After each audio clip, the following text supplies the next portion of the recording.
हिंदी साहित्य की मनोरंजक कहानियाँ सुनने के लिए हमारे चैनल को लाइक, शेयर और सब्सक्राइब करें। नोटिफिकेशन के लिए प्लीज़ बेल आइकन दबाइए। सोमा बुआ बुढ़िया हैं, सोमा बुआ परित्यक्ता हैं, सोमा बुआ अकेली हैं। सोमा बुआ का जवान बेटा क्या जाता रहा, उनकी अपनी जवानी चली गई। पति को पुत्र वियोग का ऐसा सदमा लगा कि वे पत्नी घर बार तज कर तीर्थवासी हुए और परिवार में कोई ऐसा सदस्य था नहीं जो उनके एकाकीपन को दूर करता। पिछले 20 वर्षों से उनके जीवन की इस एक रास्ता में किसी प्रकार का कोई व्यवधान उपस्थित नहीं हुआ, कोई परिवर्तन नहीं आया। यूं हर साल 1 महीने के लिए उनके पति उनके पास आकर रहते थे, पर कभी उन्होंने पति की प्रतीक्षा नहीं की, उनकी राह में आंखें नहीं बिछाई। जब तक पति रहते उनका मन और भी मुरझाया हुआ रहता, क्योंकि पति के स्नेहहीन व्यवहार का अंकुश उनके रोजमर्रा के जीवन की अबाध गति से बहती स्वच्छंद धारा को कुंठित कर देता। उस समय उनका घूमना फिरना, मिलना जुलना बंद हो जाता और सन्यासी जी महाराज से यह भी नहीं होता कि 2 मीठे बोल बोलकर सोमा बुआ को एक ऐसा संबल ही पकड़ा दे जिसका आसरा लेकर वह उनके वियोग के 11 महीने काट दे। इस स्थिति में बुआ को अपनी जिंदगी पास पड़ोस वालों के भरोसे ही काटनी पड़ती थी। किसी के घर में मुंडन हो, छठी हो, जनेऊ हो, शादी हो या गमी, बुआ पहुंच जाती और फिर छाती फाड़ कर काम करती, मानो वे दूसरों के घर में नहीं अपने ही घर में काम कर रही हूँ। आजकल सोमा बुआ के पति आए हुए हैं और अभी अभी कुछ कहा सुनी हो चुकी है। बुआ आंगन में बैठी धूप खा रही हैं, पास रखी कटोरी से तेल लेकर हाथ में मल रही हैं और बड़बड़ा रही हैं। इस 1 महीने में अन्य अवयवों के शिथिल हो जाने के कारण उनकी जीभ ही सबसे अधिक सजीव और सक्रिय हो उठी है। तभी हाथ में एक फटी साड़ी और पापड़ लेकर ऊपर से राधा भाभी उतरी। क्या हो गया बुआ, क्यों बड़बड़ा रही हो? फिर सन्यासी जी महाराज ने कुछ कह दिया क्या? अरे मैं कहीं चली जाऊं, सो ही इन्हें नहीं सुहाता। कल चौक वाले किशोरी लाल के बेटे का मुंडन था, सारी बिरादरी का न्योता था। मैं तो जानती थी कि ये पैसे का ही गुरूर है कि मुंडन पर भी सारी बिरादरी का न्योता है, पर काम उन नई नवेली बहुओं से संभलेगा नहीं, सो जल्दी ही चली गई। हुआ भी वही, और सरक कर बुआ ने राधा के हाथ से पापड़ लेकर सुखाने शुरू कर दिए। एक काम गत से नहीं हो रहा था, अब घर में कोई बड़ा बूढ़ा हो तो बतावे, या कभी किया हो तो जाने। गीत वाली औरतें मुंडन पर बन्ना बन्नी गा रही थीं। मेरा तो हंसते हंसते पेट फूल गया और उसकी याद से ही कुछ देर पहले का दुख और आक्रोश धुल गया। अपने सहज स्वाभाविक रूप में वे कहने लगी, भट्टी पर देखा तो अजब तमाशा, समोसे कच्चे ही उतार दिए और इतने बना दिए कि 2 बार खिला दो, और गुलाब जामुन इतने कम कि एक पंगत को भी पूरी ना पड़े। उसी समय मैदा सान कर नए गुलाब जामुन बनवाए।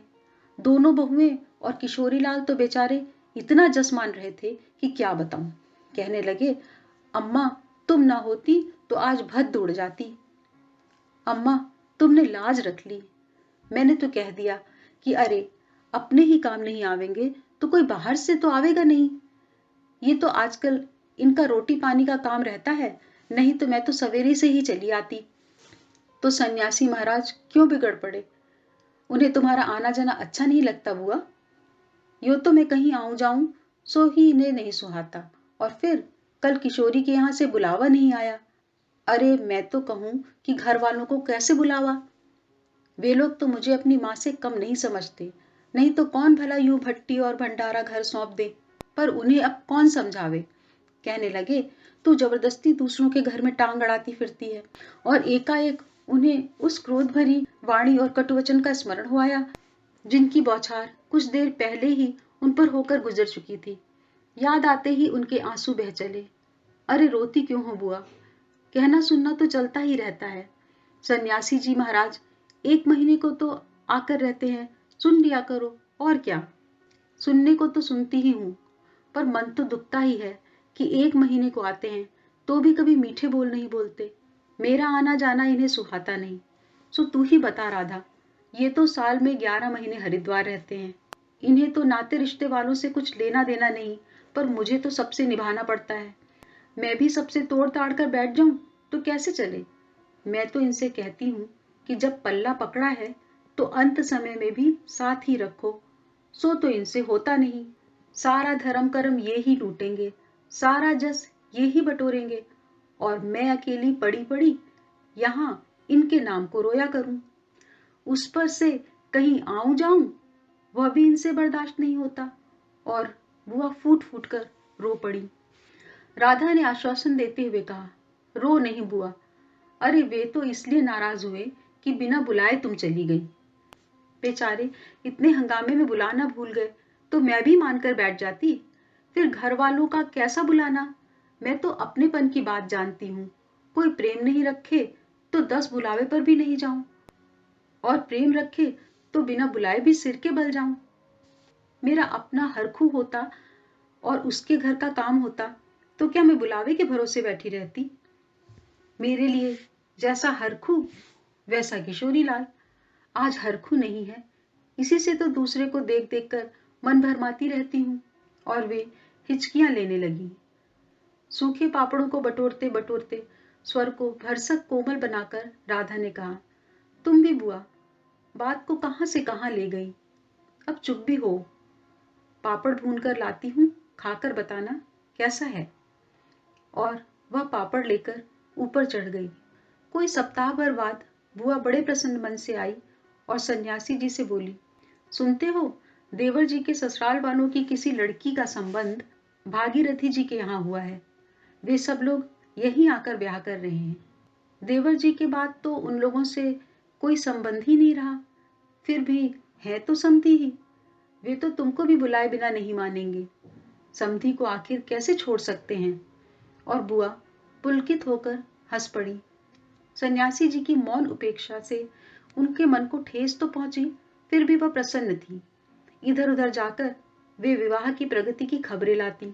आखिर एक दिन वे यह भी सुनाई कि उनके समधी यहाँ आ गए हैं और जोर शोर से तैयारियां हो रही हैं।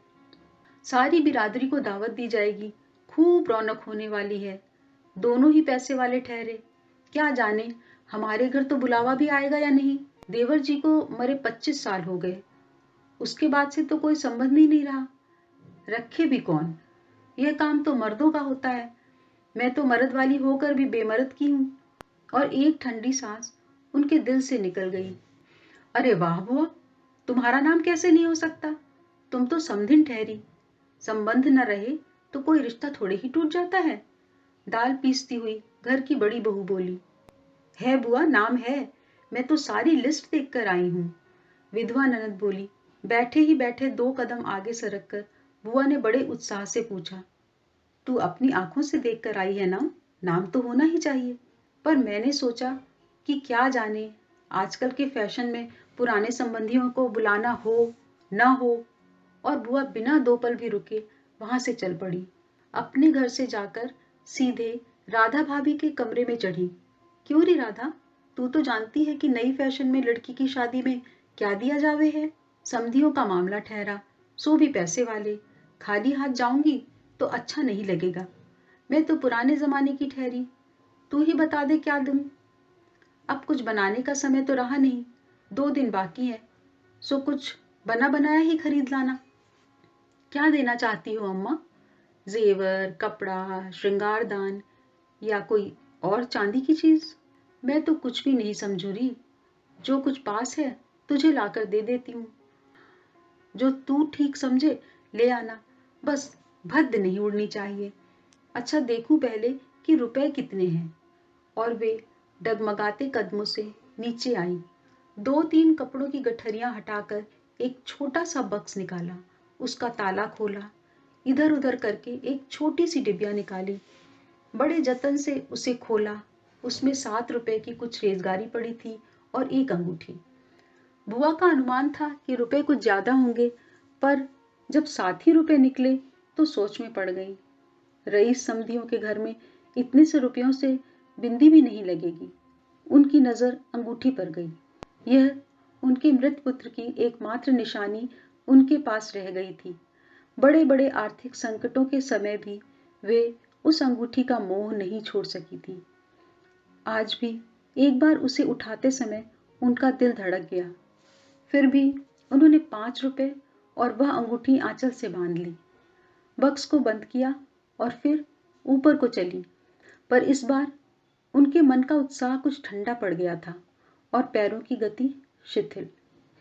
राधा के पास जाकर बोली, रुपए तो नहीं निकले बहू, आए भी कहाँ से? मेरे कौन कमाने वाला बैठा है? उस कोठरी का किराया आता है, उसमें तो 2 समय की रोटी निकल जाती है जैसे तैसे।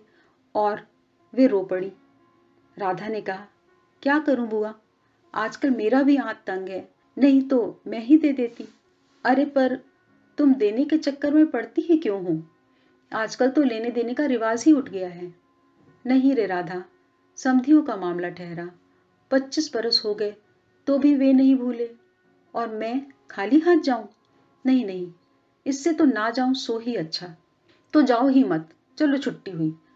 इतने लोगों में किसे पता चलेगा कि आई या नहीं? राधा ने सारी समस्या का सीधा सा हल बताते हुए कहा। बड़ा बुरा मानेंगे, सारे शहर के लोग जावेंगे और मैं समधिन होकर भी नहीं जाऊं तो यही समझेंगे कि देवर जी मरे तो संबंध भी तोड़ लिया।